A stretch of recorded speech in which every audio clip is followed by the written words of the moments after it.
Praise the lord, shalom everyone, मसीह में मेरे प्रियो। मैं आज आपसे एक बात शेयर करना चाहती हूँ। आप जानते हैं जैसे हम लोग होते हैं ना, माता पिता, हम लोग क्या करते हैं, अपने बच्चे के लिए बेस्ट से बेस्ट करना चाहते हैं ना, और उसके लिए हम क्या करते हैं, जो ज़िंदगी हमने जिया है उससे बेहतर ज़िंदगी उन्हें उसे देने की कोशिश करते हैं, है ना।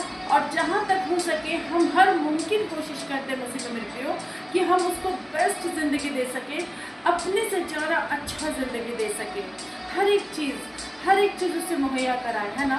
हम लोग ये सोचते हैं, पर हम क्या और भी बहुत सारी चीज़ें हैं जो हम अपने बच्चे के लिए करते हैं, है ना।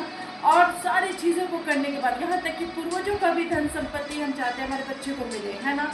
लेकिन क्या आप ये जानते हैं कि आप जो कुछ भी कर रहे हैं उसका भी हिस्सेदार आपका बच्चा और उसका वंश हो जाएगा। अगर आप मसीह में मेरे प्रियो अच्छा कर रहे हैं, आप परमेश्वर की आज्ञा के अनुसार कर रहे हैं, तो आपका बच्चा, आप भी आशीषित होंगे। जैसे मैं अगर परमेश्वर की आज्ञा को मान रही हूँ तो मैं भी आशीषित होंगी, और मेरे बाद मेरा बच्चा भी आशीषित होगा, और मेरा बच्चा के साथ साथ उसका वंशज आशीषित होगा, यानी मेरा वंश आशीषित होगा। और अगर मैं गलत करूँगी, अगर मेरे जीवन में कोई ऐसी बातें रहेगी कि मैं परमेश्वर की आज्ञा को नहीं मान रही हूँ, तो मैं फिर डेंजर जोन में होंगी, मुझ में श्राप आएगा, और मेरे बच्चा पे श्राप आएगा, और उसके बाद उसके वंश पे श्राप आएगा। और इस तरीक़ा से वंशानुगत श्राप चलता है, वंशानुगत आशीष भी चलती है।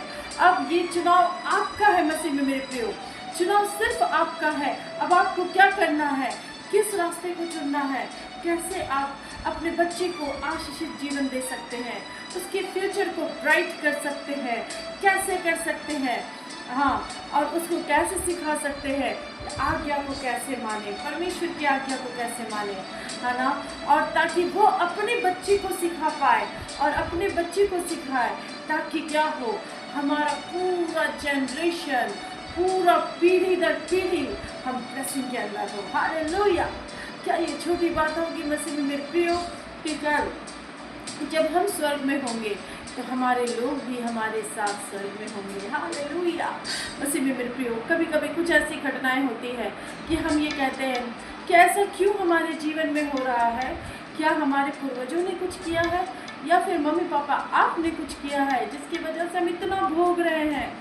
यस, ऐसा ही होता है मसीह में मेरे प्रियो, हमारे पूर्वज कुछ किए होते हैं जिसका भुगतान हमें देना पड़ता है। इसी तरीक़ा से आप वो पूर्वज बनिए जिसकी वजह से आपका वंश बोले, कौन ऐसा काम करके गया है माँ पापा कि हम इतना आशीष के अंदर है। हालेलुया। क्या आप ऐसे माँ बाप बन सकते हैं? तो ज़रूर बनिए।